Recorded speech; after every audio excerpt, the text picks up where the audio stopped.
Okay, what's going on, boys? NealGuides here. Welcome back to another video. Now, in today's video, we're going to go over the meta tactics layout. Now, we're going to go through all four of these formations, should I say, rather.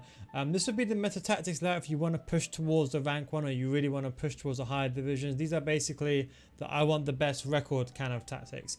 We made some changes for the new patch. I'll explain to you what I've changed. So, the 4-3-3 third variation is basically my ultra defensive formation.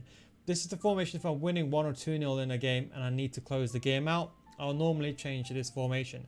It's very, very simple. We just got a very narrow width and depth. The idea is going to be very close together and compact as much as possible when in the defensive phase. So we don't want any like pressionary touch when you're winning. You want to close out the lead. You don't want defenders moving out of position to give your opponent a chance. We have changed the chance creation to possession.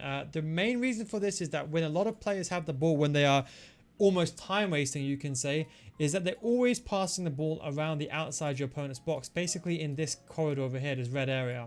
And possession just makes players come towards you. So in the chance creation, not the build-up play, because build-up play you don't want to have possession because that means people are going to come close to you and you're going to invite more pressure. How do you alleviate pressure? You send a player making a runner behind. So we kept that on balance, but we kept the chance creation on possession. Now the width, you can put this up to 70, but I do use hug the sidelines with this formation. If you don't know how to use hug the sidelines, put this on 70 if you want to, or even 80. You put it as wide as possible. We move the players in the box to 1 because we just want to pass the ball, and this is purely, as I said, to close the game out. And we have our left wing and right wing both on comeback and defense. You can also put them on still the edge of the box for a cross. The central guys stay forward. You can put them on comeback now. I've tested that, that's fine. Stay central on false 9. So the idea is when you are attacking in a final third, you're playing for time. So you want this guy kind of to drop into the midfield. So you've got 2 guys stretching out your opponent's defense, and you've got places to pass to if you're in trouble. And of course you've got the midfield majority in the middle. So that's the idea behind that. We got both our CDMs on cut passing lanes, stay back while attacking, and cover center for both of them. And then we have the center middle and drop between, still edge of the box, and cover center. So the idea behind this is when you're winning or when you have the ball, this is going to end up becoming like almost a back 5 with Alessandrini. Normally it'll stop off Alessandrini for like a Tal or someone like that. You'll have 5 people at the back, 2 CDMs, which is the most compact system you can have in the game period, which is 5 defenders and 2 CDMs, and then Martial will kind of be like that false 9 midfielders. So you kind of got 3 midfielders, 5 defenders, and just basically 2 wingers. So this is the formation. As I said, this is a try-hard tactic. So if you are 1-0 ahead and you want to stop the counter-attacks, or you want to have defensive stability, this is the formation to use. The 4-2-1, we've made some adjustments. What we've done is we've kept the width on, the width increased a little bit and the depth. The reason why is people are playing a bit more park the bus, and the idea is we want to be high up the pitch as much as possible, so we're ready for the counter attack. We made a couple of other changes as well.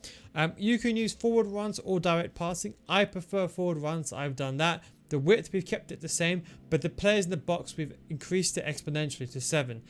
Just simply because a lot of people are playing park the bus, and you have a lot of space of going down the wing now naturally, and doing the driven pass inside the box is very, very effective to basically go down the wing, and you could almost even argue just hope and pray to spam a driven pass. But because you've got so many players going forward, the AI will assist you. Another thing that's effective is when you get the ball, you make a pass inside the box, and you pass the ball to someone else, and you do a first time shot. That's kind of the meta now. The first time shot inside the box to someone that's close inside the box is kind of the way to go. And the only way you can do that is you have players getting inside the box. When you get to this position, you can then just get the player or make a pass from your striker to your lamp or your ram, etc, etc. Instructions: stay forward, stay central. You can put get in behind if you want to. I don't. The cam, stay forward, get in behind. I put conservative on Neymar. Lam and ram on balance. No comeback and offense because you want them to be a bit more attacking.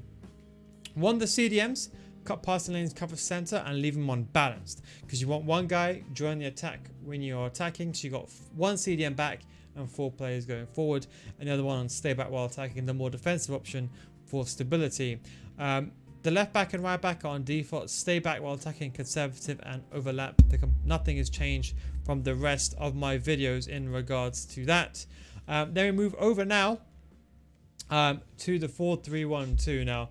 Nothing has really changed. This formation is fine as it is. I have been testing out direct passing. Now, direct passing was very effective pre-patch, but I've always preferred forward runs because people get forward a lot more.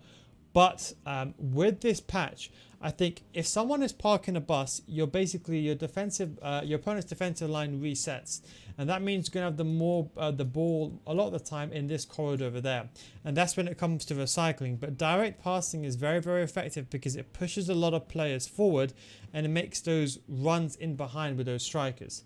You probably know what I'm talking about. So sometimes the strikers almost shift away from the defensive line. So direct passing is kind of the way to go, I would say, post-patch, especially in a two-striker formation. You can see all our formations are two strikers. In case you're wondering, the cam and the striker is both on stay forward. This is kind of like a center forward and striker. The only one that doesn't have two strikers is a defensive formation, but every single one that's a two-striker formation, and two-striker formation. Remember, all it is, the cam's on stay forward, it just replicates a center forward. But that is the 4-3-1-2. The idea is we want to be high up the pitch, narrow as possible. Then we do get the ball back, we want to counter attack, direct passing, get from the defensive line to the attacking line as quick as we can. And again, we put the players in the box of 7. You're going to see that's quite a recurring thing. I see my tactics on 3 or 4, but that has changed a lot. Stay forward, stay central for both of these players. You can also put get in behind as well if you want to. Cam on stay forward, get into box and normal. One CDM on cover center, stay on the edge of the box, step up while attacking. Left in the mid and right in the mid. You can leave one of them on balanced or one of them on get forward. Or you can leave both of them on balanced or both of them on get forward. It depends on your skill level. If you're comfortable with defending, then you can just put both of them on get forward if you only find one person there. We have get into the box for cross, as I mentioned with the 4-2-2-1 example. You're going to make a pass from your striker to another player to do a first time shot. Left back and right backs on stay back while attacking, conservative and overlap for both left back and right back. What you can do in game is you can activate the D-pad tactics attacking fullbacks. So you can end up allowing these players to go forward. So you end up having 2 players, your CDM. These guys kind of being like temporary left mids or right mids. One CDM on stay back, left side mid, right side mid in the middle, cam, and then the 2 strikers up front, which makes it one of the best and very attacking formations. What you can do is you can, if let's say you're sitting here, you're like, you know what, Neil, I like to be a bit more aggressive. You can take a risk with pressure on heavy touch for both of these formations. But what I would say is it does depend on your skill level, especially press after possession loss. Unless you're like a high skill level and you know you can defend, then I would say only use that then. If you're not sure but you want to be a bit more aggressive, use pressure on heavy touch. If you're not sure, just leave it on balanced. Balance is actually pretty good because you can press yourself manually and you can apply pressure when you need to. And then we go over to the 4-4-2 or the 4-2-4. The idea behind this is that you could start this game with this formation, or this is like if you're losing 1 or 2-0 and you want to come back into the game. One, press after possession loss. Don't forget, as usual, you can always apply team press or pause the game, put constant pressure to make this a constant pressing formation. 60-70, the idea is going to be wide as possible, as high up the pitch as possible, but not so wide where you're getting done in between. Long ball, again, you can try direct passing on this one. 60 width, and the players in the box, we've gone with 7 again. Why? Because we're very, very aggressive. We get the ball, because everyone's parking the bus now, you're naturally going to become into these phases when you get the ball down the wing. So that is expected. And then for the instructions, we do have come back in defense for our left mid and right mid, and both of them are getting behind. Stay central and stay forward for both strikers. Both one centre mid on step up while attacking cover centre, and one on get forward and cover centre. They're both on cover centre. One just on get forward, one's on stay back while attacking, and then the left back and right backs on stay back, conservative, and overlap. So that is basically the formation if you lose. Don't forget, this is basically a 4-4-2. These guys are still on comeback and defense, so you're defending in basically a 4-4-2 system. Then when you get the ball going forward, you spring into this 4-4-2. But that is basically the try-hard tactic for those that are going towards the rank 1, etc., etc. If you do want more information, don't forget I do have my FIFA School Series, patreon.com/FIFA School. Patreon.com/NealGuides, should I say. Link is down below in the description. You can sign up now, sign up on February, and of course, if you don't get better after 1 month, it's a 1 month. If you don't get better after 1 month, it's a money back guarantee. But those are the tactics. We're still doing some testing and still doing some tuning with these tactics. Let me know, please, after you played the weekend league, how these tactics have gone, if you made some changes, and do let me know so I can make the adjustments next week. I'll do some more testing. As people are adapting to tactics, they're playing a bit more part of the bus, and they're changing the way they're playing. I will increase the depth if I feel there's a need to do so. But the tactics for this weekend league. Thanks for watching, and I'll catch you next time. Peace out, guys.